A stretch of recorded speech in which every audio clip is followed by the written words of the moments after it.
gorengan kata, goresan tangan kalimat fakta, Firdaus. Komunis sesat kian terlihat. Semua orang yang punya agama dan kiblat harusnya bersepakat, tak ada lagi waktu untuk berdebat, tak ada lagi ruang untuk beda pendapat, bahwa komunisme laknat adalah musuh bersama ibarat sampah masyarakat. Kisah komunis jahat bukan hanya sekedar dongeng hikayat, bukan pula kalimat perkiraan para pengamat, tapi sudah terdata akurat. Kita bisa melihat dengan cermat bahwa kejamnya amat dahsyat. Kejinya sudah nyata tercatat, gerakannya berakibat rusak berat. Semua jenis agama mereka hujat, Tuhan pun mereka umpat.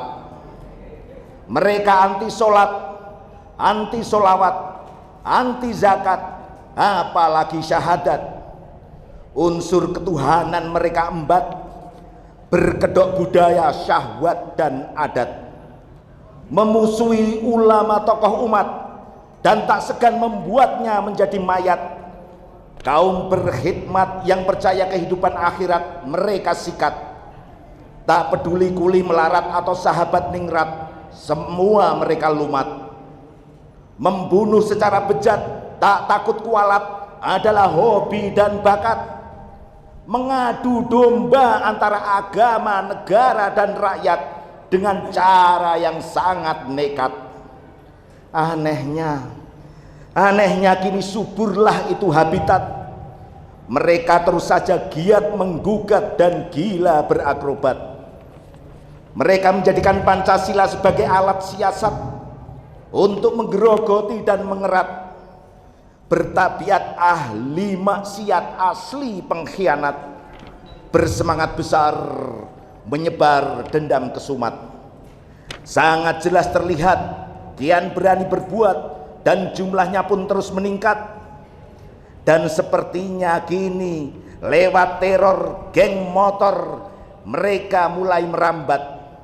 Liar ganas siap menebas dan membabat.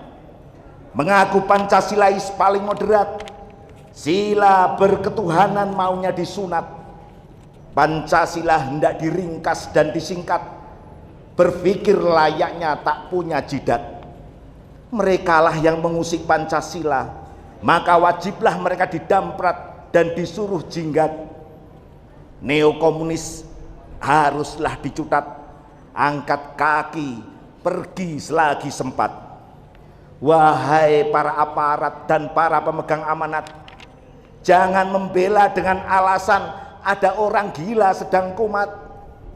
Saat ada gelagat orang gila yang menggeliat, segeralah cepat untuk dicegat. Jangan seolah kalian malah terlibat. Ada pula kini orang gila yang diruat dan dirawat, diberi tempat daulat mandat sebagai pejabat. Harusnya mereka dipecat. Dan kami bangga menjadi musuh ateis sesat tanpa sedikit pun rasa hormat. Sadarilah bahwa pangkat yang kau semat adalah hasil peluh penuh penat rakyat. Takutlah saat kau pucat berkeringat, hilang nikmat disambang sang sekarat. Hapus komunisme secara cepat, buanglah ke tong sampah adalah langkah tepat. Jangan sampai telat dan terlambat. Jika tak ingin terjadi pekat konflik hebat, kami di sini merapat kuat, berniat bulan membela agama dan negara tanpa syarat. Tak cuma buang uang rakyat, buat terus ropat rapat. Kami tunggu seru saat pedang diangkat. Tauhid dan syariat tak bisa diganti format. Berjuang adalah wujud martabat akal sehat. Saksikanlah umat akan melesat berangkat jihad jika memang mereka dibiarkan, dan kami tidak akan kenal rehat meski sesaat. Takbir. Takbir. Takbir. Allah Akbar. Barakallahu fikum jami'an. Wabillahi taufiq wal hidayah. Assalamualaikum warahmatullahi wabarakatuh. Pak Samino, dari mana Pak Samino? Dari Mojosongo Solo. Di mana Pak? Sebutkan tempatnya. Kedung Kopi. Oke, ada lain. Ada 4 tempat setidaknya. Silakan, Bapak Ibu. Kira-kira kalau kita berbicara kekejaman PKI itu, panjenengan Kota Solo ya, ini sebagai basisnya PKI. Mestinya ingat di mana tempat dan lokasi yang menjadi saksi dan bukti. Kota kita menjadi basis PKI karena dipimpin seorang wali kota PKI. Nanti beliau akan menjelaskan ya, Dokter. Selain Kedung Kopi, Pak, minimal ada 4. Silakan Mas. Solo Balapan. Oke, lagi ada 2 lagi. Pokok Ustaz Nugroho. Sudah, selain Kedung Kopi. Geladak. Oke, 1 lagi. Oke, Jembatan Majem. Jadi di mana tempat kita tinggal Bapak Ibu semuanya, ini menjadi catatan sejarah bahwa komunisme atau yang bernama PKI pada saat itu menjadi partai politik, partai yang sangat besar, di mana menjadi 4 peringkat partai yang ada di Indonesia pada saat itu menjadi basisnya salah satunya terbesar ada di Kota Solo. Mengapa PDI menang semuanya, menang terus dan sebagainya? Nah, saya tidak mau mengkaitkan apakah di situ banyak orang-orang tanda kutip beraliran komunisme atau PKI. Allah alam, nanti beliau akan menjelaskan. Ya Bapak Ibu semuanya, bahwa September ini tidak lepas dengan yang namanya kebiadaban dan pengkhianatan yang dilakukan oleh PKI. Dan tadi panjenengan semuanya bisa menjawab tempat-tempat, ya setidaknya ada 4 tempat tadi. Kedung Kopi, kemudian Geladak, kemudian ada di Pasar Kembang, itu ada juga, kemudian di Jembatan Bacem. Semuanya menjadi saksi sejarah bahwa PKI komunisme menjadi paham yang sangat ganas sekali, dan menjadi catatan bahwa Bapak Ibu semuanya di dalam buku Black Book of Communism yang ada di Perancis, setidaknya tercatat 95 juta orang meninggal di seluruh dunia gara-gara paham komunis. Ya, ini sangat mengerikan. Jadi kalau kita mendengar komunisme itu tidak ada baiknya. Ya, semua hanya kamuflase. Mereka menyerukan sama rata, sama rasa. Itu semua bohong, Pak. Ya, kenapa? Karena ujung-ujungnya adalah siapa yang akan menjadi lawan komunisme, maka nyawa taruhannya. Dan tentunya saya akan tidak panjang lebar. Beliau nanti sangat dalam sekali. Ya, Dr. Taufik akan menjelaskan diskusi pada malam hari ini. Kepada beliau kami persilakan. Alhamdulillahirabbil alamin, asyhadu alla ilaha illallahul khaliqul alim wa asyhadu anna Muhammadan abduhu wa rasuluh as-shadiqul maksum. Assalatu wassalamu ala sayyidil mursalin wa ala alihi wa sahbihi ajmain, amma ba'du. Ibu, bapak, dan adik-adik serta anakku yang dirahmati Allah, satu kesempatan yang luar biasa hari ini saya diberikan kesempatan, ya, bagaimana menjelaskan tentang peta kekuatan Partai Komunis di Indonesia dan kenapa Partai Komunis itu berkuasa, ya. Namun sebelum sampai ke sana, saya harus menjelaskan dulu perbedaan yang mendasar antara komunis, sosialis, kapitalis, dan ateis. Jadi masih dicampur adukkan pemahaman antara komunis dan ateis, ya. Komunis itu sebuah ideologi, sebuah filosofi dengan melakukan satu tindakan politik yang tujuannya membentuk masyarakat tanpa kelas. Nah, nanti kita sampai pada kesimpulan pemerintahan ini pemerintahan apa, nanti saya terangkan, ya. Lalu kalau sosialisme itu adalah pandangan hidup atau ajaran kemasyarakatan, karena pada saat itu sosialisme lahir sebagai antitesis atau perlawanan terhadap revolusi industri di Prancis, maka sosialisme itu pandangan hidup atau ajaran kemasyarakatan yang menguasai sarana-sarana produksi dan hasilnya dan dibagikan sama rata. Jadi sangat berbeda, komunis dan sosialis itu sangat berbeda. Lalu sosialisme demokrasi itu seperti apa? Adalah satu filosofi politik yang menganjurkan demokrasi itu dilaksanakan bersama dengan kepemilikan sosial langsung atas alat-alat produksi. Karena itu sosialisme itu tumbuh subur di negara-negara Eropa Timur, ya. Perbedaan utama antara komunis dan ateis, ideologi komunis itu menciptakan masyarakat tanpa kelas, masyarakat tak perlu punya uang, ya, karena yang mencukupi adalah negara. Dan komunisme itu adalah sebuah gerakan sosial politik dan ekonomi. Oleh karenanya komunis itu selalu mencapai kekuasaannya dengan mendirikan partai politik. Bedanya dengan sosialis, ya. Sosialis itu menganjurkan satu ajaran bahwa masyarakatlah pengelola industri. Lalu apa yang dimaksudkan dengan ateis? Nah, ini sering keliru, ya. Paham yang tidak mempercayai adanya Tuhan. Jadi kaum ateis ini tidak menganggap tidak perlu agama dan tidak perlu sistem kepercayaan. Nah, sekarang pertanyaannya, Indonesia itu di mana? Indonesia itu adalah kapitalis yang ateis. Karena sumber-sumber penting itu dikuasai oleh segelintir orang, dan itulah sebenarnya kapitalis. Jadi kalau orang mengatakan Indonesia komunis, saya tidak sepakat dalam konteks ini, tapi adalah kapitalis yang ateis. Karena kalau komunis itu mensejahterakan masyarakat. Anda lihat China, Anda lihat Rusia, Anda lihat Korea. Itu kan mensejahterakan masyarakat nggak perlu milih mobil, sediakan transportasi publik, masyarakat tidak perlu rumah karena sudah disediakan apartemen.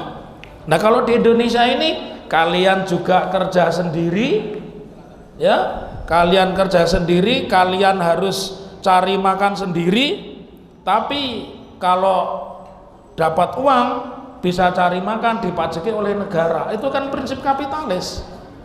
Masuk pada segelintir orang. Jadi kalau mengatakan Indonesia komunis saat ini tidak tepat. Saat ini Indonesia itu adalah kapitalis yang ateis. Oleh karenanya diciptakan agama baru namanya sinkretisme, ya. Jadi antara Masjid Istiqlal dan gereja katedral dihubungkan satu tempat, dan di situ orang boleh, ya. Itulah ciri-ciri sinkretisme, menggabungkan berbagai ajaran agama, ya, dan dimulai dari anak-anak kita.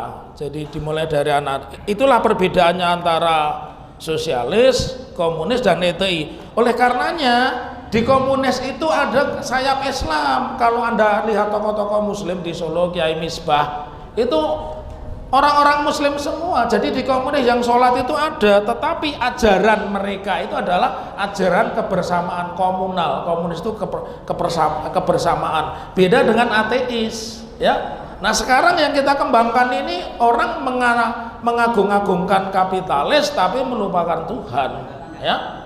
Maka yang ada saat ini adalah kapitalis yang ateis. Jadi sudah habis-habisan begitu, ya.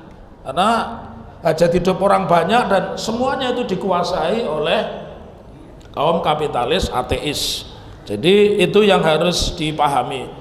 Sekarang kita bicara tentang diskusi malam ini tentang peta kekuatan Partai Komunis. Maka ketika komunis itu ingin mensejahterakan masyarakat, salah satu syaratnya adalah dia harus menguasai partai politik. Nonsen Anda bilang menegakkan syariat Islam, tiap hari berdemo kita membentuk daulah Islam. Pintunya mana? Kalau Anda besar Anda bisa kudeta. Kalau Anda kecil 10, 20, 100 demo di balai kota ditangkepi, ya. Karena yang kemarin kejadian Forum Tanah Air itu sebenarnya saya diundang. Saya tiap hajatan Forum Tanah Air diundang, kebetulan bersama dengan acara kampus, ya. Itulah ciri-ciri perbedaan antara komunis, sosialis, dan kapitalis. Baik, saya Bapak Ibu dan saudara-saudara yang dimuliakan Allah. Jadi kita ini hidup itu harus membaca. Kenapa kita dikenalkan pertama kali dengan Iqra? Karena kita membaca. Kita ini hampir tidak pernah membaca, tidak pernah belajar, cuman tiru-tiru. Terutama kalau nge-share di grup, tidak ngerti ceritanya di-share. Ternyata itu peristiwa 10 tahun yang lalu. Ya, nah seperti itu harus ditinggalkan. Bagaimana mungkin kita bisa pinter, kita tidak pernah membaca. Dia terima share-sharean itu hanya punya kepuasan batin, saya tahu duluan, ternyata itu hoax, ya. Jadi kalau Anda ingin mendapatkan informasi yang benar tentang komunis, tentang seseorang dan sebagainya, itu lewatnya media mainstream, jangan YouTube, apalagi yang sudah dipotong-potong. Nanti salah-salah, informasi tidak tercapai, keluar ruangan sudah ditunggu polisi gitu, ya. Makanya kenapa saya berani vokal di depan kantor polisi, karena saya mengerti wilayah mana yang harus saya sampaikan. Jadi enggak di grup itu kan hampir tiap hari rebutan nge-share sik dewi, ternyata informasinya itu hoax. Hoax pun Islam juga melarang, ya. Lanjut di halaman berikutnya, ya. Nah, karenanya profesi pertama yang saya geluti itu ketika saya lulus sarjana dan ketika saya mahasiswa, saya itu aktif di jurnalis, ya. Jadi orang kalau terjun di jurnalis pasti dia bisa menulis, karena untuk menulis dia harus membaca, karena dia membaca dan menulis dia jadi mengerti. Nah kita ini kalau kuliah subuh sing dikelingi ming bagian lucu sama suguhane, jadi ajarannya apa nggak pernah. Saya ada di beberapa majelis itu ya begitu gitu, nggak ada yang bawa catatan. Makanya saya ketika diundang bicara, saya harus minta seperti ini, karena untuk menginisiasi ibu dan bapak kita bicara histori, kita bicara sejarah, itu pendekatannya adalah ilmu pengetahuan. Seperti tadi saya menjelaskan perbedaan komunis dan ateis, tidak semua orang komunis itu anti Tuhan, ya.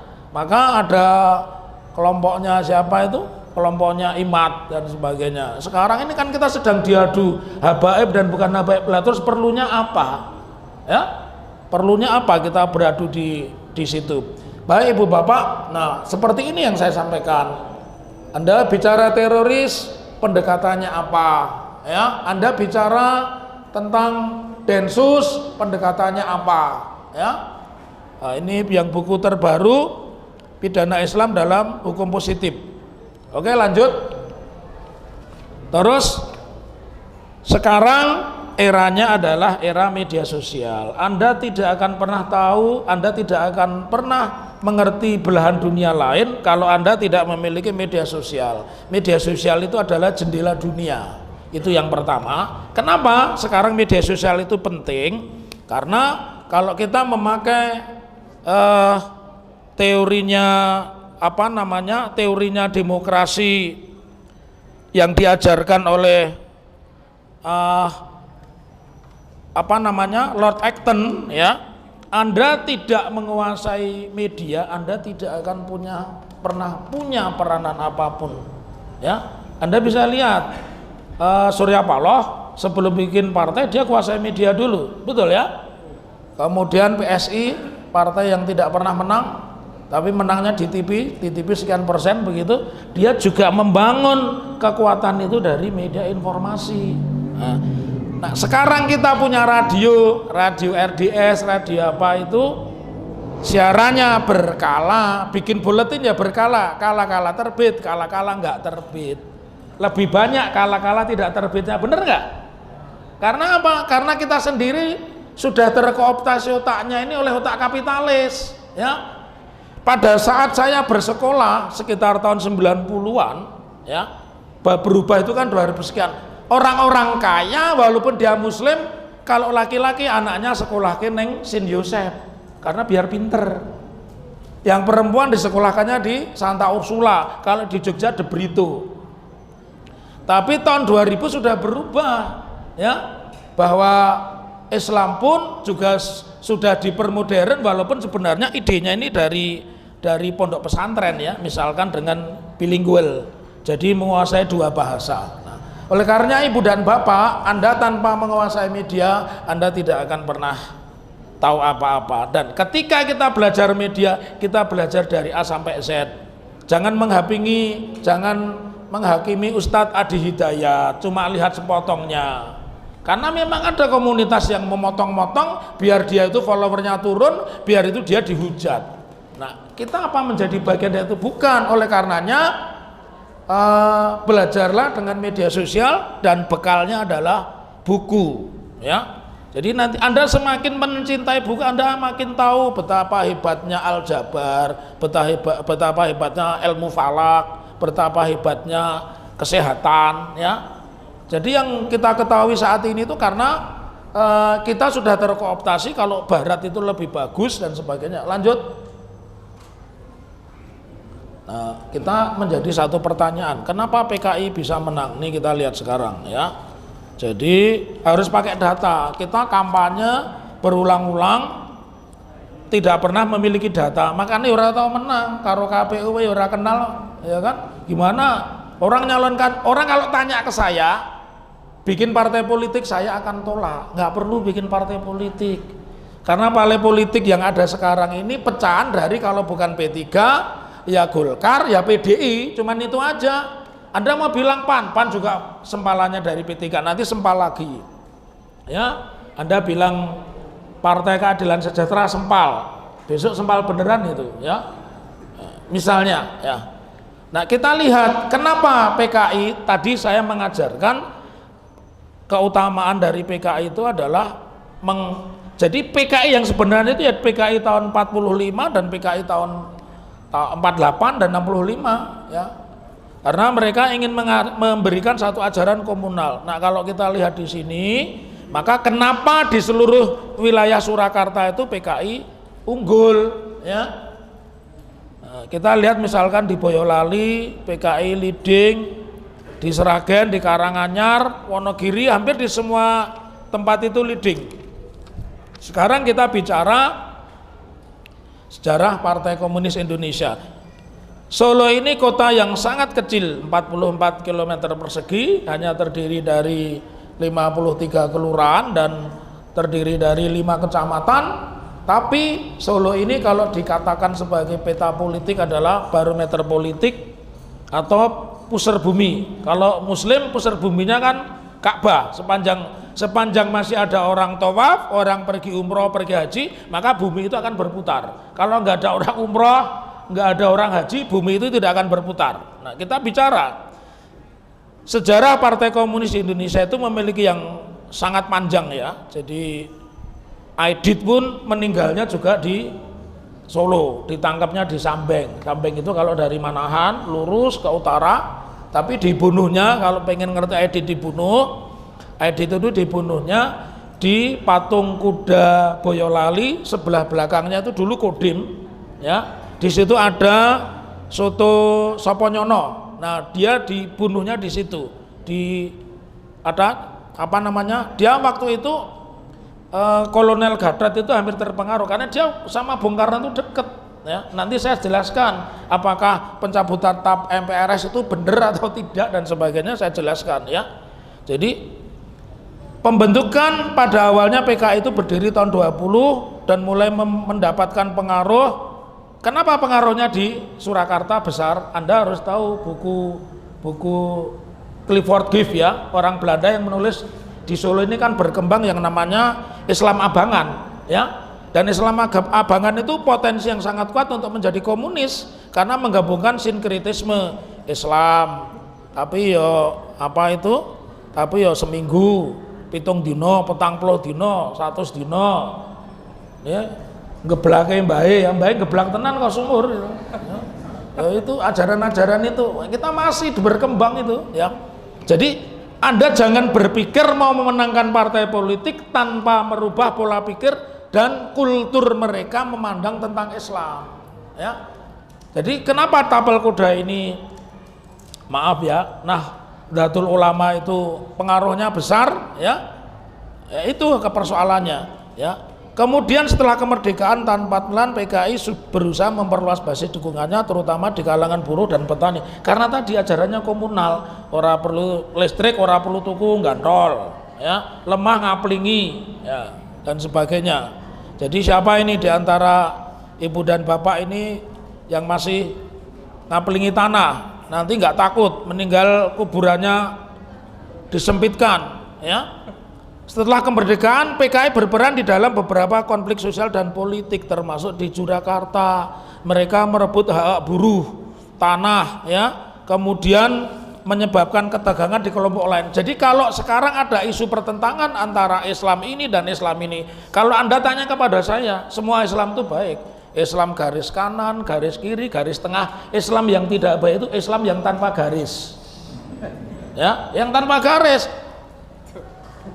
Bahaya itu Islam tanpa garis. Nek giliran Natalan yo Natalan, ya, Idul Kurban ya Idul Kurban, ya, itu RCTI Racetho itu. Saya ngomong aku ora apa-apa, arep lapor ke RCTI ya ora apa-apa, ya.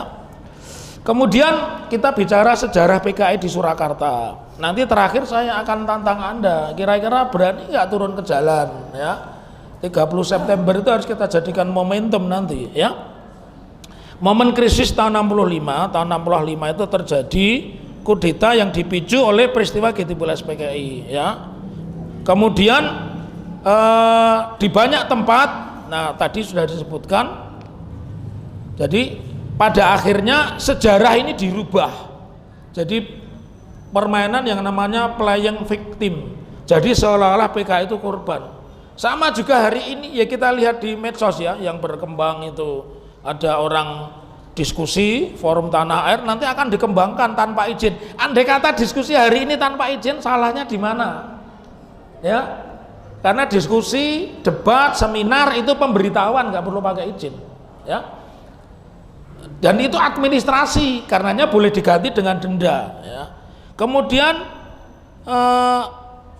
kita melihat stigma PKI itu kan bertahan lama hingga hari ini, dan kita perlu mengingat sejarah dulu. Untuk menjadi anggota DPR itu, DPR apapun ya, DPR kota, provinsi maupun DPR RI, tidak hanya ijazahnya yang asli, ya. Nah, sekarang siapa itu buzzer yang terkenal itu, Raffi Ahmad, tiba-tiba dapat Dr. HC, ya, doktor humoris causa, artinya gue lucu-lucuan kan gitu ya. Kalau hasil yang benar itu kan honoris causa, kalau dia kan humoris causa, ya. Sejarah PKI di Surakarta itu mencerminkan pergeseran sosial dan politik yang lebih luas, dan dampaknya kita lihat kenapa ada alim ulama, ada kiai terpengaruh, karena komunis itu tidak ateis itu sesuatu yang pribadi, komunis itu ajaran, ateis itu sikap pribadi. Jadi jangan kaget kalau ada orang komunis ya sholat, baru ini mateni koncone kan gitu, ya. Gerakan 30 September yang dipimpin oleh DNID membuat pejabat menjadi korban, diantaranya Lejen Ahmad Yani, Maijen Suwondo, S. Parman, Maijen Suprapto, dan masih banyak lagi. Dan di Solo, nah, tadi disebut ya, yang terdekat kita itu ada, siapa yang ngerti? Ada 4 lokasi penting ya di slide-nya di. Nah, ini Geladak. Jadi Geladak itu pemuda itu ditipu, diundang untuk baris berbaris, pawai, ternyata ditembaki ya. Makanya ente semua itu ojo ming percaya, gerakan demo itu ditekokke sik, penanggung jawabnya siapa? Demo ning kono ora enek koncone. Ternyata sing demo polisi. Percaya men itu wis udan-udan dibelani, ora dicek sik. Nek Pak Taufik kan ning kono berarti ki demo tenan. Aman no, wis to. Wis. Apa meneh Pak Lutfi tak kon lunga ya toh. Ada 4 lokasi penting. Nah, sekarang kita bicara tentang peristiwa PKI. Ketika aktivis muda itu mereka dipancing ya supaya baris menuju balai kota, tetapi di tengah jalan ditembaki ya. Salah satu yang meninggal itu rumahnya di Sundaan ya. Adiknya Haji Santo. Siapa yang pernah dengar Haji Santo? Mantan ketua Persebaya. Itu rumahnya di belakang Pasar Purwosari ya. Itu korban keganasan PKI kita harus fair seperti ini. Ada orang nasionalis juga, PNI Ali Surahman yang ideologinya komunis. SI ada SI, Serikat Islam yang Muslim, tapi ada SI yang merah, itu tadi makanya. Ya, komunis dengan ateis juga. Komunis itu sebuah gerakan, ateis itu sebuah keyakinan. Ya, jadi tempatnya sendiri-sendiri. Lalu di mana? Di Honggowongso. Gogor ini pengurus Persis. Jadi kalau kita mau menjadi intelektual, kita itu harus rajin wawancara, tanya dan sebagainya. Ojo ming jarine bar ditekokke. Aku mau yang jarine tok, ya toh. Jarine tok ditekokke nang polisi, wedi malah toh, ya. Gogor, ya. Itu kebetulan dia tinggal di situ, dia bisa menyaksikan sendiri, ya. Waktu itu dia Pak Gogor ini masih 8 tahun ya. Dia sekarang menjadi pengurus National Paralympic Committee, komite untuk orang-orang cacat ya. Dia pernah menyaksikan itu. Kemudian Kedung Kopi. Ya, Kedung Kopi itu di situ di Bantai yang sekarang berdiri Monumen Perisai Pancasila. Kemudian di Jembatan Bacem di bawahnya itu sudah ditemukan 20 orang mayat ya, karena pada saat itu debit airnya dangkal. Nah, kita lihat sekarang, makanya saya mengatakan Anda boleh menggaungkan daulah Islam, boleh ya, daulah ya, tapi Anda harus berbicara dengan konteks politik yang aktual. Pintu masuknya apa? Anda ingin merubah ideologi komunis, itu ideologi sebuah ajaran. Jadi Anda bisa mengembangkan hukum termasuk syariat Islam. Syariat itu kan hukum ya, aturan. Nah, kalau Anda punya kekuatan politik, tapi kalau Anda sikapnya apatis ya, tidak berurusan dengan partai politik ya, benar-benar ditinggal. Makanya besok gimana pilkada? Ya jangan tinggalkan TPS, golput wiramoro, golput itu golongan putus asa.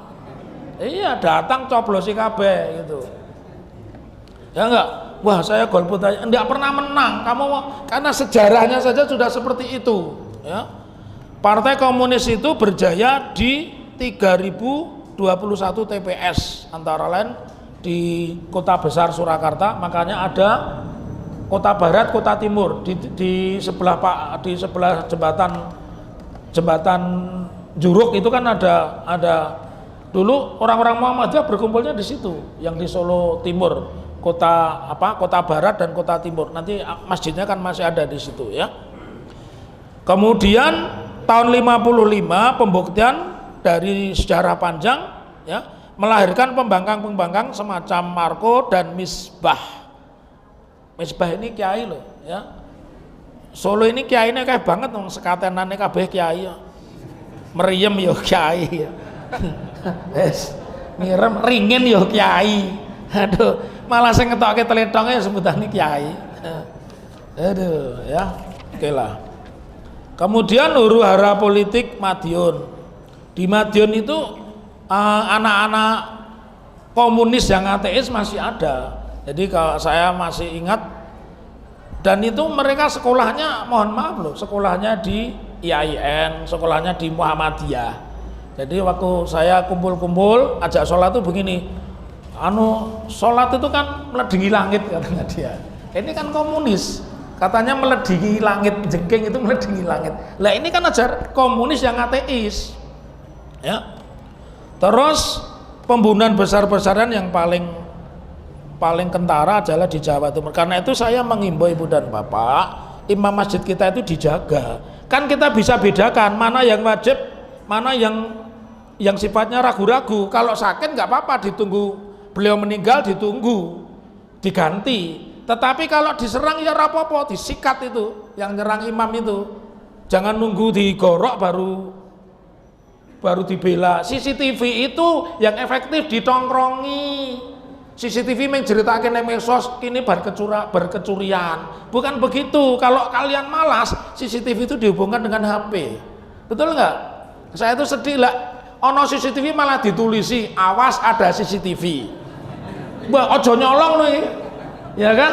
CCTV itu terhubung dengan pengurus masjid, siapapun dia, itu kalau mau efektif. Di Jepang begitu.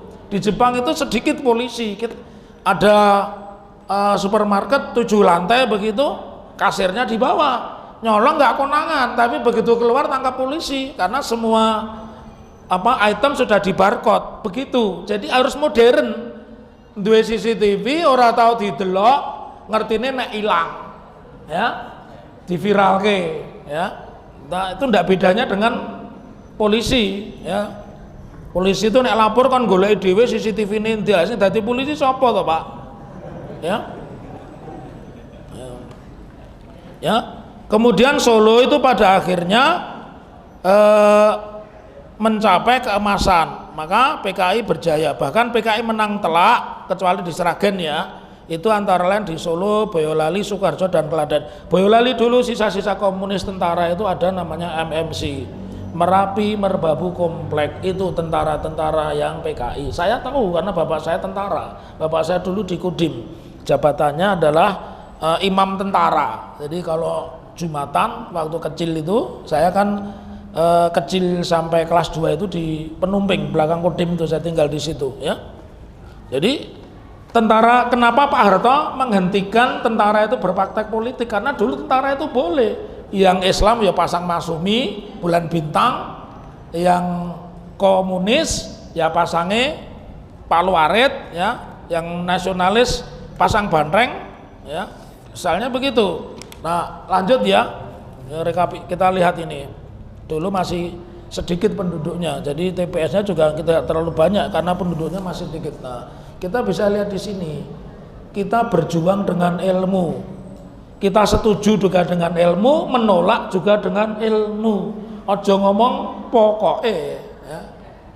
Pokoknya ini depannya diganti jadi pokoknya gitu ya. Nah, itu ciri yang paling jelek. Ngeyel, orang duwe dasar pokoknya, nanti berubah vokalnya yang depan jadi pokoknya ya. Kita lihat Karanganyar, Sragen penduduknya banyak ya, Boyolali juga banyak. Nah, bayangkan itu di Solo ini masih mending. Masyumi ini pernah punya kekuatan kursi, maka ketika saya masuk di awal Orde Baru, P3 itu kan punya kursi 6 ya, P3 punya kursi 6, sempat punya 16 tahun 97. Nah, kita lihat di sini ya, Bapak Ibu, PKI jumlahnya sekian, PNI di Karanganyar yang jaya PNI, kemudian Boyolali itu berjaya PKI ya. Bayangkan pada tahun segitu memperoleh suara 150.000, ini kan luar biasa itu ya. Wonogiri juga PKI berjaya ya. Oke, masih tinggal 10 menit, insya Allah cukup. Dengan demikian hasil rekapitulasi ini memberikan gambar yang jelas tentang kekuatan masing-masing partai di dalam pemilu tersebut ya. Demikian gambaran singkat ya. Ini Bung Karno jangan sekali-kali meninggalkan sejarah. Nah kita nanti silahkan dialog, tanyakan ke saya apakah TAP MPRS itu dibatalkan oleh Bambang Susatyo itu punya konsekuensi hukum, punya konsekuensi politik apa tidak, silakan ya, tanyakan yang lain. Dan saya nanti juga akan tanya kepada Anda semua ya, kalau menghadapi situasi seperti ini apa yang kita lakukan. Begitu, lebih dan kurangnya mohon maaf. Assalamualaikum warahmatullahi wabarakatuh. Assalamualaikum warahmatullahi wabarakatuh. Alhamdulillah wassalatu wassalamu ala Rasulillah wa ala alihi wa sahbihi wa mawalah. Asyhadu an la ilaha illallah wahdahu la syarika lahu wa asyhadu anna Muhammadan abduhu wa rasuluhu la nabiyya wa la rasulahu ba'da. Allahumma salli wa sallim wa barik ala nabiyyina al-Mustafa Sayyidina Muhammadin ibni Abdullah wa ala alihi wa sahbihi wa tabi'ina wa tabi'ihim ila yaumil qiyamah, amma ba'd. Panjenenganipun Ustaz Dr. Muhammad Taufik ingkang kawula bektosi, kepada takmir Masjid Baitus Salam segenap panitia dan kepada seluruh jamaah sekalian, bapak-bapak, ibu-ibu yang insya Allah dimuliakan Allah Subhanahu wa Ta'ala. Langsung saja untuk menghemat waktu. Jadi mungkin sebelumnya nyun pangapunten bagi panitia nggih, hanya sedikit merevisi. Jadi saya ini hanya pembelajar sejarah mawon nggih. Bukan sejarawan muda, terlalu tinggi sekali nggih. Jadi hanya pembelajar sejarah mawon, pembelajar. Artosipun nyuwun pangapunten Ustaz, mungkin mbok bilih enten kelentang-kelentunipun mungkin saged dipun koreksi. Untuk 30 menit ke depan insya Allah mungkin sedikit akan berbicara konteks komunisme secara umum, bahkan mungkin nanti tidak banyak membicarakan tentang komunisme itu sendiri, hanya saja nanti kita ingin sedikit berbicara alur bagaimana nanti komunisme itu secara internasional itu bisa muncul.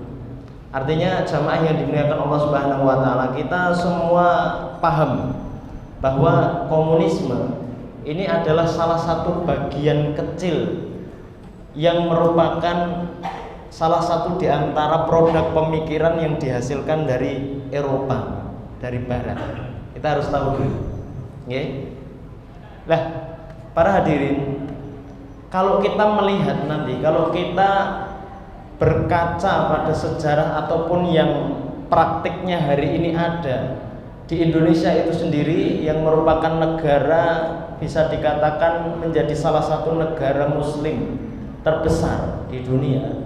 Itu pun kalau kita melihat dari sistem ekonomi, sistem politik, sosial, budaya dan sebagainya pun kita harus akui bahwa kita menggunakan produk pemikiran dari Eropa. Kalau kita memahami jamaah yang dimuliakan Allah Subhanahu wa Ta'ala, produk-produk pemikiran ataupun aliran-aliran pemikiran yang berasal dari Eropa, kita nanti akan melihat sebagian besar atau bisa kita katakan hampir seluruhnya pasti menentang agama. Pasti menentang agama. Entah itu agama Islam, entah itu agama Kristen yang menjadi identitas mereka di abad pertengahan, atau juga agama-agama yang lain. Dan kita sedikit akan berbicara kenapa orang-orang Barat begitu benci terhadap agama, terutama Islam itu sendiri yang bisa dikatakan bahwa Islam ini menjadi musuh terbesar mereka, sebagaimana yang itu diajukan oleh sebuah tesis ataupun sebuah gagasan, yaitu Samuel Huntington, Clash of Civilization.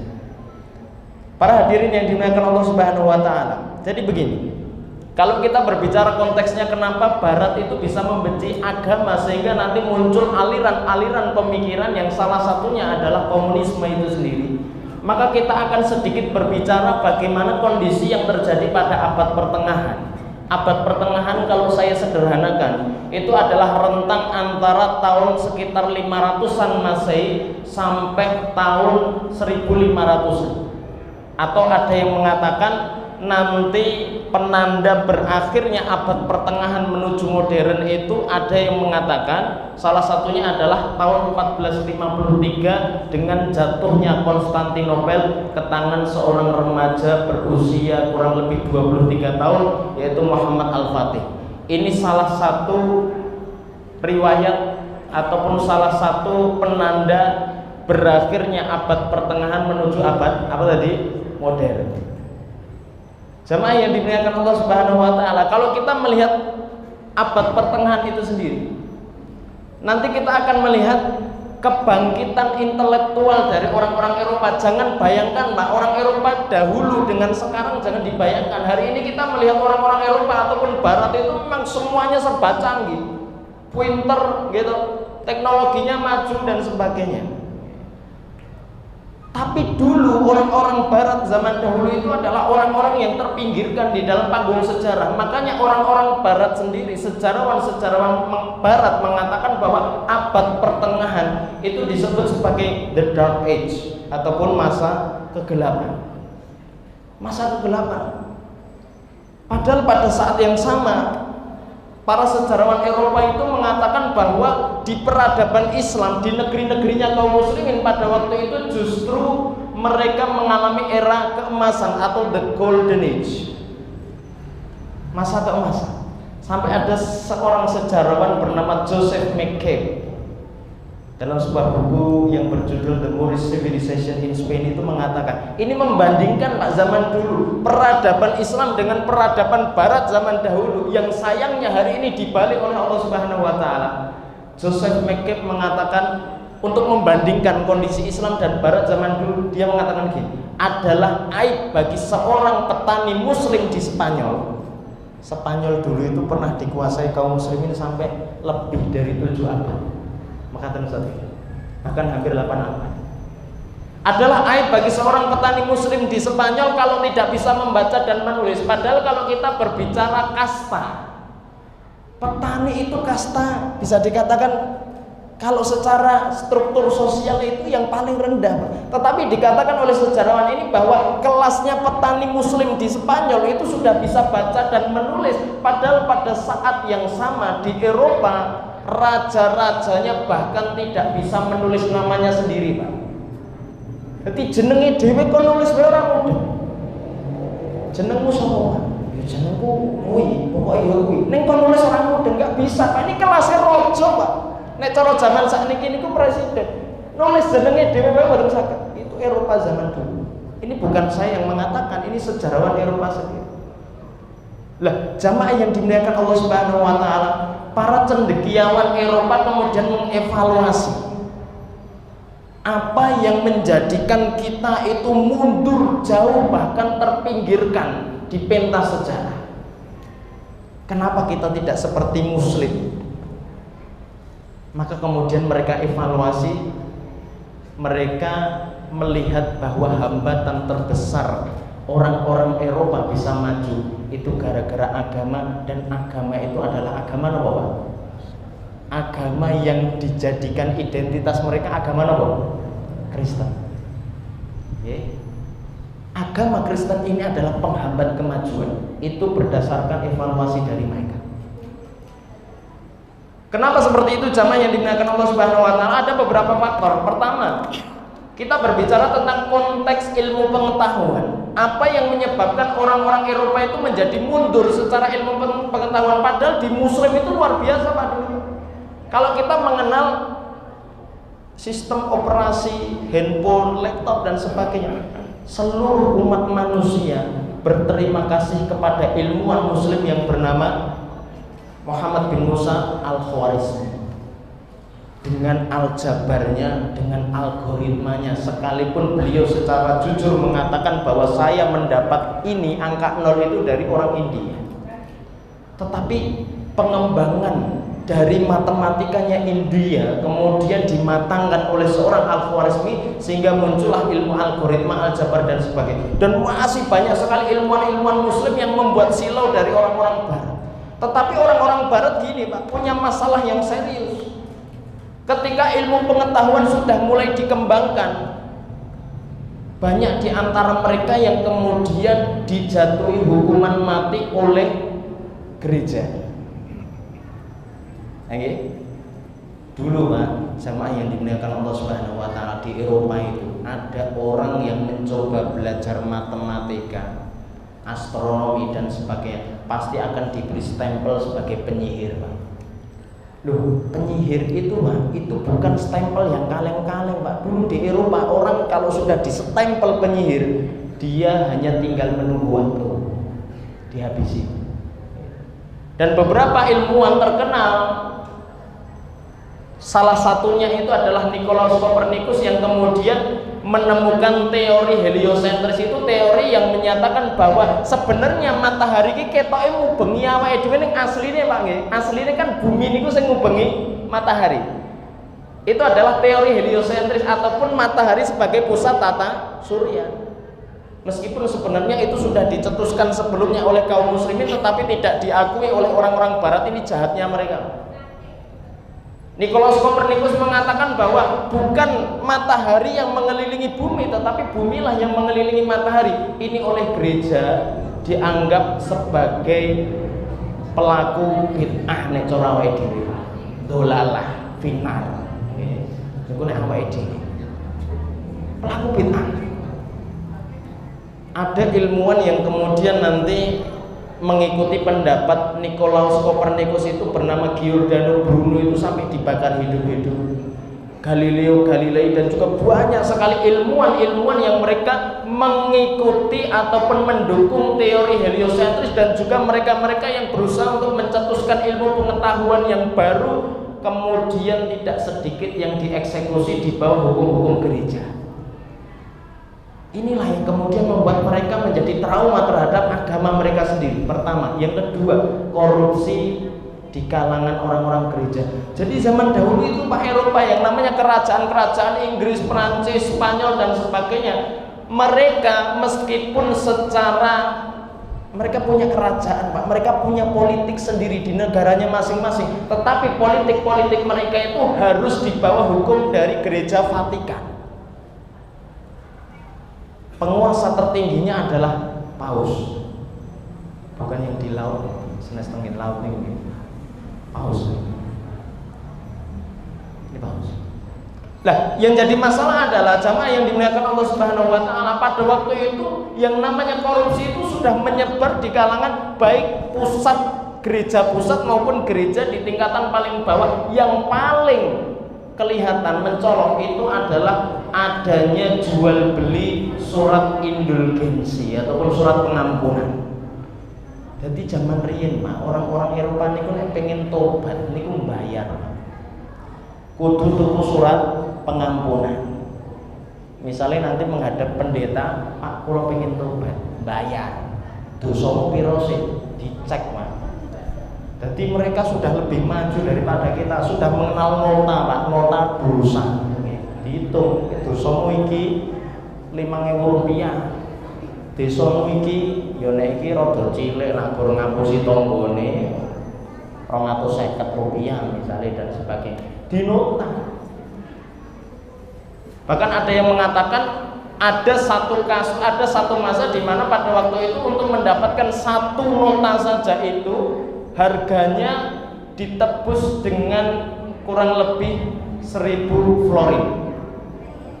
Satu florin itu kalau misalkan kita konversikan ke rupiah hari ini 8.500 rupiah, berarti mencapai 8.500.000 rupiah. Panjenengan nenek sing mendem Mbak, bukan di sini, kono maksudnya. Mendem pengen tobat, tuku regane 8,5 juta. Sesuk khilaf Pak, sesuk khilaf mendem melih. Ameh tobat melih dadak tuku surat pengampunan. Alhamdulillah Islam tidak mengenal seperti itu. Sak bejat-bejate nyuwun pangapunten nggih. Sak bejat-bejate tokoh agama di dalam Islam, alhamdulillah saya belum pernah menemui di sepanjang sejarah ada ulama yang menjual belikan surat tobat, surat pengampunan. Ini korupsi yang luar biasa. Termasuk yang paling besar itu adalah secara teologis ataupun problem akidah, keyakinan. Ini yang paling utama. Keyakinan mereka yang mengatakan bahwasanya Tuhan itu 3, tetapi 3 adalah 1, 1 adalah 3. Mumet Pak, rampung-rampung. Saya pernah diskusi dengan salah seorang pendeta yang dia alumni pasca sarjana mengambil magister jurusan teologi Kristen. Kita berdiskusi soal Trinitas. Loh, di Injil yang sampai hari ini masih dipakai orang-orang Kristen itu banyak sekali ayat-ayat tauhid. Salah satunya itu Injil Markus pasal 12 ayat 29. Di dalam Injil Markus pasal 12 ayat 29 itu dikatakan, ketika ada seorang Yahudi itu yang bertanya kepada Yesus, "Wahai guru, apa hukum yang terutama?" Jawab Yesus, "Hukum yang terutama, dengarlah hai orang Israel, bahwa Allah Tuhan kita, Allah itu Esa." Masih banyak sekali Pak di Injil Yohanes itu, bahkan Yesus secara terang-terangan mengatakan bahwasanya orang-orang yang hidupnya kekal adalah mereka yang bersaksi kepada engkau bahwa engkau adalah satu-satunya Allah yang benar dan mengenal Yesus Kristus yang engkau utus. Jadi Yesus Kristus di dalam Injil Yohanes itu menyebutkan, kalau nggak salah pasal 17 ayat 3, dikatakan bahwasanya kalau mereka pengen hidup kekal umatku itu, maka mereka harus mengenal engkau sebagai satu-satunya Allah yang benar dan mengenal Yesus Kristus yang engkau utus. Berarti nek engkau utus niku artine Rasulullah. Syahadat konteksnya pada zaman itu. Cuma masalahnya kemudian dimonopoli oleh gereja dengan mengatakan bahwasanya Yesus Kristus itu adalah penjelmaan dari Allah Bapa, naudzubillah min dzalik. Jadi ketuhanan mereka bagi mereka pecah menjadi 3, Tuhan Bapa, Tuhan Anak, dan Roh Kudus. Nek misalnya ditakoki Tuhanmu telu apa siji, ngomongi siji. Oh siji. Sebutkan siapa itu? Tuhan Bapa, Tuhan Anak, Roh Kudus. Berarti piro? Siji jane. Maksudnya piye? Coba sebut kene. 3. Berarti telu, ora siji. Karepmu. Rampung-rampung Pak, dan itulah yang menjadi problem ilmuwan-ilmuwan pada waktu itu. Gak mungkin kita bisa maju kalau pokok dari agama kita saja tidak masuk akal. Dan masih banyak sekali faktor-faktor sehingga kemudian membuat orang-orang Eropa, mereka mau tidak mau, kalau kita pengen pinter, kalau kita pengen maju peradabannya, kita harus tinggalkan agama kita, agama Kristen. Meskipun nantinya akhirnya digebiah-kuyah, digeneralisir, mereka kemudian mengatakan bahwasanya agama itu merupakan penghambat terbesar dari kemajuan ilmu pengetahuan. Makanya kalau kita melihat nanti munculnya gerakan intelektual di Eropa yang disebut sebagai Renaissance mulai abad ke-14 Masehi, kita akan melihat ciri khas dari Renaissance ataupun kebangkitan intelektual dari orang-orang Eropa. Ciri yang paling khas adalah meninggalkan agama. Meninggalkan agama. Secara umum seperti itu. Makanya nanti kita akan melihat produk-produk pemikiran yang dihasilkan dari orang-orang Eropa, mesti ciri khasnya adalah menentang agama, baik secara terang-terangan ataupun secara malu-malu. Maka nanti muncullah ideologi sekulerisme. Napa sekularisme niku Pak? Niki mbok pilih angsal sepeda sing saged jawab. Pak Sigit. Pak Sigit. Nggih, enten sepeda Pak. Jawa. Sepeda yo pit kebo yo ora apa-apa. Ning mengke kula jawab nek pit kebo kula dulu. Sekulerisme itu adalah paham yang berusaha memisahkan antara agama dengan kehidupan bernegara. Sekali lagi, kita ini sudah malas diatur oleh gereja.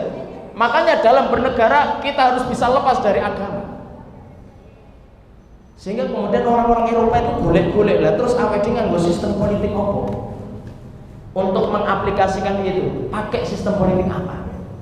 Maka muncullah ketika mereka golek-golek di sejarah, ada satu sistem politik yang itu sudah lama terkubur dalam-dalam, dulu dipraktekkan di Athena Yunani, tetapi dengan munculnya Alexander Agung Macedonia, akhirnya sistem politik ini terkubur jauh.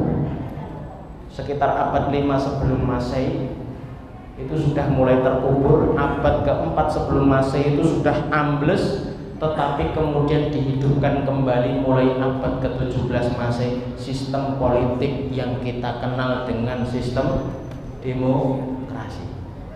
Ini terlepas ya, yang pangapunten ini jangan disalahpahami Pak.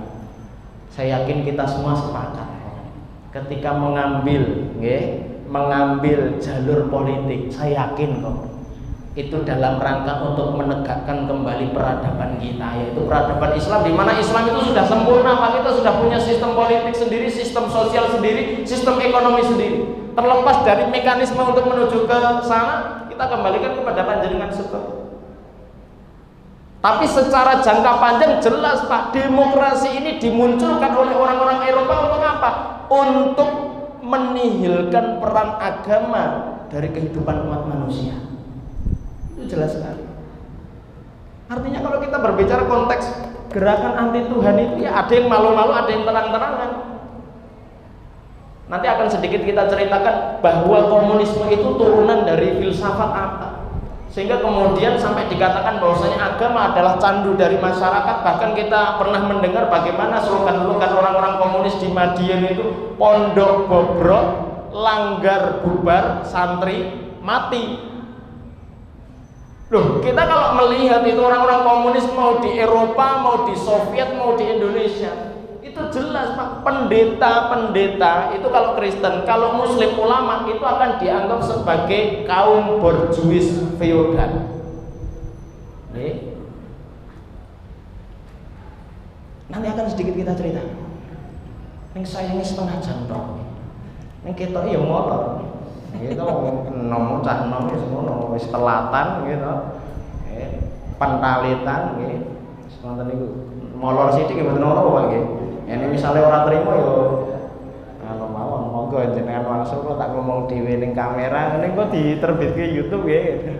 YouTube ini kok diprivasi. Ora usah ditutup ning wong kok tak tonton dhewe. Nyempang terus. Aku mungkin nek klentul nyuwun dikoreksi. Jamaah sekalian. Makanya gini, ini menarik.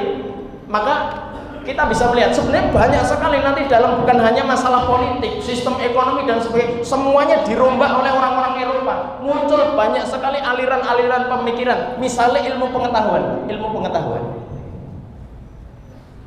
Ilmu pengetahuan pun itu bagaimana caranya orang-orang Eropa dari sisi ilmu pengetahuan juga harus dilepas dari unsur-unsur agama. Maka salah satunya muncul teori Darwin bahwa kabeh menungso asale saka telo.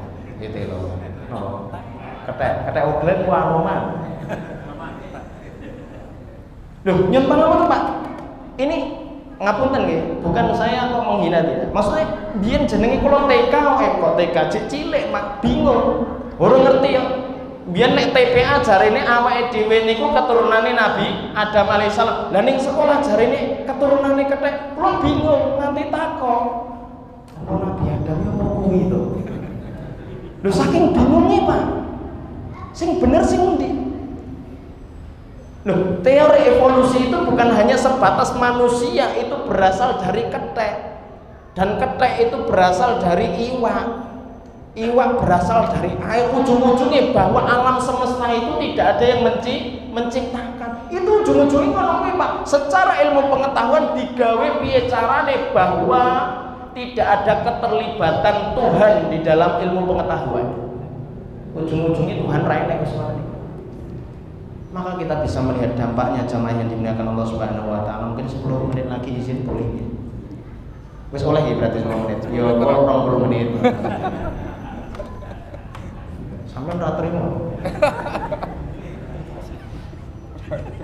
Ini saya ambil dari sebuah artikel di majalah Premier Christianity yang ditulis oleh Declan McSweeney. Beliau ini adalah jurnalis Irlandia dan pernah juga menjadi jurnalis di Inggris. Beliau mengatakan begini Pak, ya, kondisi di Eropa hari ini terkait dengan agama itu seperti apa? Ini tahun 2022. Di Jerman itu lebih dari 500.000 rakyat Jerman itu meninggalkan gereja. 500.000 Pak, itu tahun 2022. Adapun pada tahun 2021 ada data di mana Prancis itu lebih dari separuh penduduknya adalah ateis.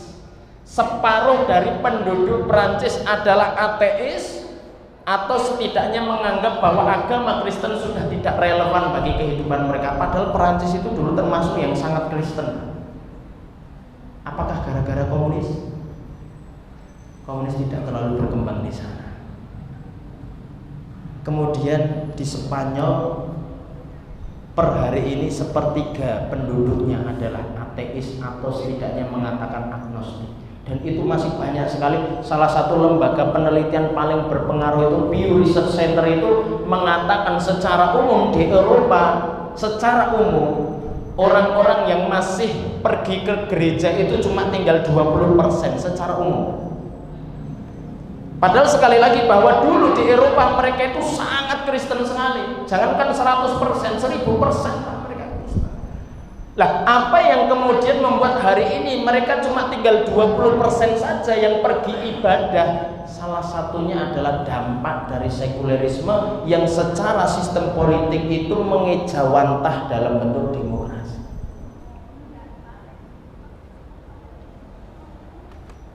Indonesia apakah mengalami penurunan kuantitas yang signifikan? Mungkin kuantitas belum, tetapi secara kualitas panjenengan bisa melihat sendiri. Secara kualitas jenengan bisa menyimpulkan sendiri. Artinya memang bahwa produk pemikiran mereka baik secara sistem politik, sistem ekonomi, sistem sosial, sistem budaya, sistem ilmu pengetahuan dan sebagainya, semuanya akan dibawa kepada gerakan anti terhadap agama. Sekali lagi Pak, ada yang malu-malu dan ada yang terang-terangan. Enten sing andap asor munduh-munduh ngoten niku nderek langkung nggih ning burine napa Pak? Palu arit. Ning enten sing petentang-peteng nggih. Itu fakta yang terjadi seperti itu. Jamaah yang dimuliakan Allah Subhanahu wa taala. Jadi seperti itu Pak, secara garis besar. Maka kemudian ya, jadi ada yang turunan sekulerisme. Dan juga nanti muncul ini yang secara ekonomi Pak, sistem ekonomi, tetapi juga faktanya juga bergerak dalam sistem politik. Dimulai dari munculnya filsafat materialisme yang kemudian berkembang. Niki mboten usah digawe bingung ya. Berkembang menjadi materialisme dialektis. Apa kuwi wis pokoke enak rasane. Ning hik kathah Pak ngoten. Secara bahasa sederhana, materialisme, nek kula sederhanakan, materialisme itu adalah paham yang menyatakan bahwa segala sesuatu yang nyata itu adalah yang bisa diraba oleh panca indera. Nek konteksnya dengan agama Islam adalah bahwa paham materialisme itu menolak hal-hal yang gaib. Bahaya Pak menolak hal-hal gaib niku, nggih. Malaikat mboten enten. Jin mboten enten. Siksa kubur enten mboten? Mboten enten. Nggih. Napa meneh niku? Surga neraka ujung-ujungnya Allah Subhanahu wa taala tidak ada karena tidak bisa dibuktikan dengan panca indera. Ini filsafat materialisme yang nantinya anak kandungnya itu lahir salah satunya dalam bentuk komunisme. Karl Marx dan Friedrich Engels. Jadi dia muncul dari filsafat itu. Memang yang pangapunten mbok bilih bahwa Ustaz Taufik mengatakan memang nanti secara prakteknya mungkin bisa dibedakan antara ateis dengan komunisme. Tetapi bagaimanapun juga komunisme itu turunan dari filsafat materialisme dan filsafat materialisme adalah turunan dari ateisme. Itu adalah fakta. Sama yang dimuliakan Allah Subhanahu wa taala. Maka sekali lagi bahwa kalau kita mau jujur, kalau kita ingin menolak, bagi kita nggih panjenengan yang kemudian ketika ditanya kenapa panjenengan menolak komunisme, tentu yang paling utama ini bertentangan dengan akidah Islam bahwa jelas mereka ini adalah orang-orang yang tidak percaya kepada Gusti Allah. Tetapi kita juga harus objektif, harus jujur bahwa setiap produk pemikiran yang dihasilkan dari orang-orang Barat kalau itu jelas bertentangan dengan Islam, yang tadi seperti yang saya katakan bahwa produk-produk pemikiran Barat itu ujung-ujungnya adalah untuk meniadakan agama, peran agama dari seluruh kehidupan manusia, baik secara sosial, politik, ekonomi, pendidikan dan sebagainya. Maka kita harus jujur, semuanya harus kita tolak. Objektif kita. 5 menit. Pas loh Mas, jenengan ki ngopo Mas jane iki? Apa aku tahu tanpa dibayar tuh ora seneng ya. Oh, apa tahu utang aku? Jangan tahu utang aku. Ora tahu. Kurang berapa? 5 menit Mas. Masyaallah. Nggih, kan 1 menit. Jadi jamaah yang dimuliakan Allah Subhanahu wa taala, maka ya kita sebagai muslim sekali lagi Pak, jangan hanya dianggap bahwa Islam itu sekedar mengatur urusan ibadah. Kalau menggunakan perkataan yang Ustaz Umar Mita dulu ketika beliau itu pernah ngisi di Masjid Nurul Huda WMS itu, beliau mengatakan wong kelase Islam itu kelase itu diatur bukan di dalam Islam. Jangan meludah ke arah kiblat, jangan meludah ke arah tetangganya, gitu. Atau meludah ke arah debt kolektor, asal bukan? Yo tergantung. Gitu. Itu diatur Pak, itu lho Pak diatur. Kuku Pak, kuku ya Allah, kuku ki apa lho Pak? Gor kuku lho diatur di dalam Islam. Kapan sunah-sunah memotong kuku, kapan dimakruhkan memotong kuku. Kelasé perkara sing sepele kaya ngono sing ora digagas menungso saja itu diatur di dalam Islam. Bagaimana lagi dengan perkara negara yang skupnya itu sangat luas. Artinya kita memiliki sistem politik sendiri Pak. Makanya kalau kita belajar sejarah itu banyak sekali kitab-kitab produknya para ulama yang kemudian nanti dikenal as-siyasah asy-syar'iyyah. Politik Islam itu banyak sekali dicetuskan oleh para ulama. Yang paling terkenal dan sudah banyak diterjemahkan itu adalah karangannya Imam Al-Mawardi, yaitu Al-Ahkam As-Sultaniyah. Imam Ibnu Qayyim Al-Jauziyah yang paling sering dikutip oleh para dai itu kan biasanya dikutip itu hanya masalah manajemen kolbu, padahal Imam Ibnu Qayyim itu juga punya kitab yang secara khusus membahas tentang politik Islam. I'lamul muwaqqi'in an rabbil alamin. Banyak sekali.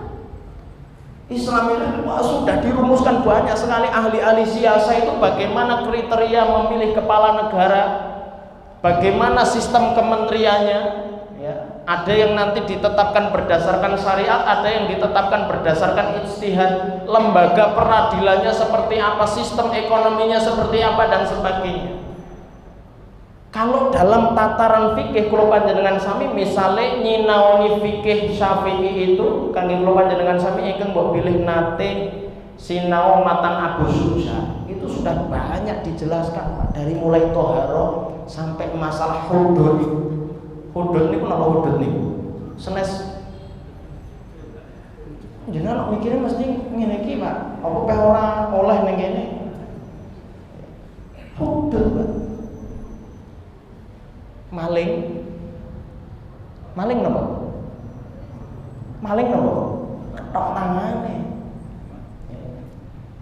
Murtad ketok gulune. Zina dirajam. Itu wis ora mumet-mumet Pak dari dulu itu. Kalau pendapat dari Ustaz Budi Azhari, Islam itu dari dulu kalau kita berbicara masalah ilmu itu sebenarnya sangat sederhana.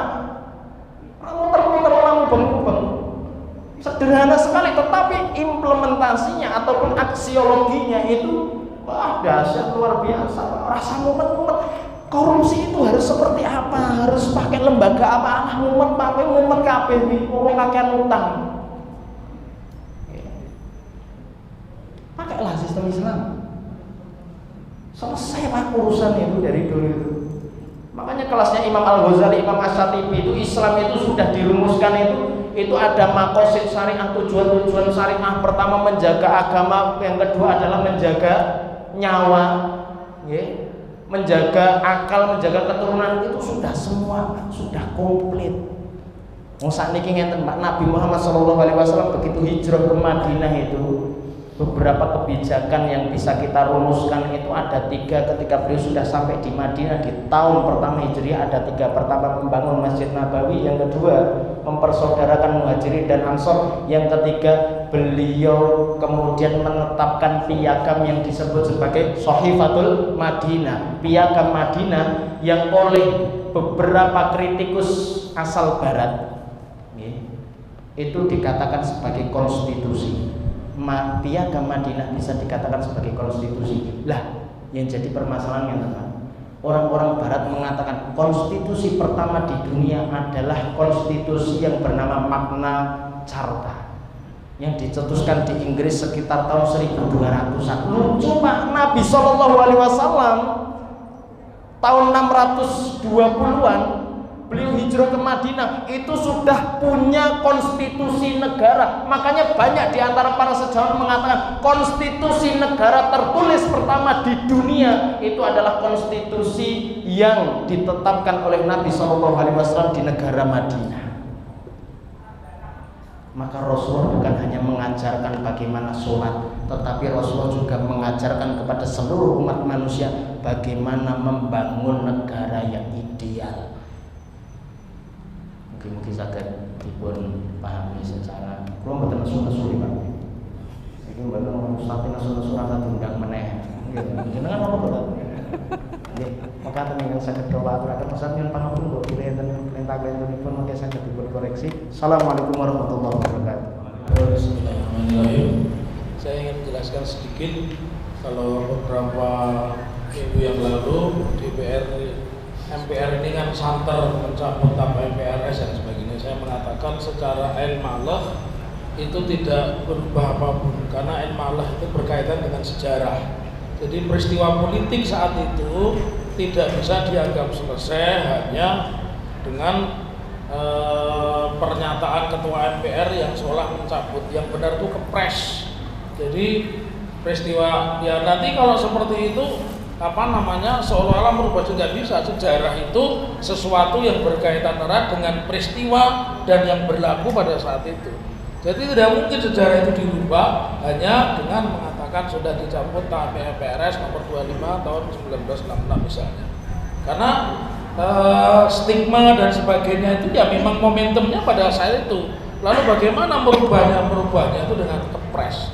Jadi kita jangan silap dengan pernyataan bahwa Bung Karno tidak terlibat dengan PKI dan sebagainya, Gus Dur dipulihkan, itu tidak berpengaruh apapun karena di dalam sejarah itu ada namanya ilmalah. Jadi sebuah peraturan itu ya berlaku pada saat itu. Nah sekarang relevansinya kalau MPR dicabut, kalau pemberhentian Gus Dur dicabut, apakah artinya peraturan-peraturan pada saat itu menjadi tidak berlaku? Kan bukan seperti itu. Jadi cara melawan komunisme, perbaiki kesejahteraan, ya, kembalikan kepada pemahaman sejarah tentang tadi yang disampaikan oleh beliau, yaitu sejarah tentang peradaban ilmu pengetahuan. Karena setiap penjajahan itu yang dilakukan pertama kali adalah merubah sejarah. Dan saatnya kita hari ini merubah sejarah. Oleh karena itu harapan saya ya banyak membaca dan jadilah sejarawan, minimal penikmat sejarah. Begitu dari saya. Assalamualaikum warahmatullahi wabarakatuh. Sedikit closing bahwa jangan malu untuk menyuarakan saya terlepas sekali lagi ya, mekanisme ke arah sana itu kembali kepada kita semua. Tapi jangan malu untuk menyuarakan syariat Islam karena itu adalah bagian dari identitas kita. Di pembukaan anggaran Suryo Malam itu Undang-Undang Kelima itu disebutkan ini di preambulnya itu sang ratu punika dene anuraken hukum dan seterusnya. Bahwa para wali itu ketika menyusun anggaran Suryo Malam itu di preambulnya itu disebutkan bahwa seorang raja itu wajib menegakkan hukum Allah Subhanahu wa Ta'ala. Bahkan juga kalau kita nanti melihat perjuangan dari seorang Diponegoro itu sendiri, salah satu alasan kenapa beliau memerangi orang-orang Eropa, orang-orang Belanda, karena memang membawa sistem yang itu memang menjajah, yang sayangnya hari ini kita pakai. Mereka kita usir manusianya, tetapi kita pakai sistem politiknya yang padahal dulu oleh Diponegoro diperangi juga sistem politiknya. Beliau mengatakan, kenapa saya menyerang mereka, memerangi mereka? Salah satu cita-citanya adalah lestarine tanah Jawa dan dia balat agomo, agar tanah Jawa menjadi balat agama atau negara agama yang berdasarkan agama Islam sebagaimana dulu pernah terjadi era Wali Songo zaman Kualen, dan juga pernah terjadi pada Kesultanan Mataram yang dulu ada pengadilan Surambi yang berdasarkan hukum Islam dicetuskan oleh Sultan Agung Hanyokrokusumo. Dan kita juga dulu pernah melihat bahwa terjadi di Surakarta peristiwa geger Pakepung tahun 1790. Itu adalah upaya Sunan Sri Susunan Pakubuwono keempat untuk mengembalikan pengadilan Surambi yang telah dihapus oleh VOC maupun Belanda. Dan yang terakhir tentunya bahwa dulu sebelum muncul Pancasila ada Piagam Jakarta yang di sila pertama disebutkan kewajiban dengan ketuhanan menjalankan syariat Islam bagi pemeluk-pemeluknya. Katen nggih, itu dari saya. Assalamualaikum warahmatullahi wabarakatuh. Dari sekalian, alhamdulillah diskusi dan juga kajian pada malam hari ini kita ikuti bersama, dan sekali lagi kita menegaskan bahwa jangan bosan-bosan belajar sejarah agar kejaman dan kegelapan yang telah terjadi jangan sampai terulang kembali.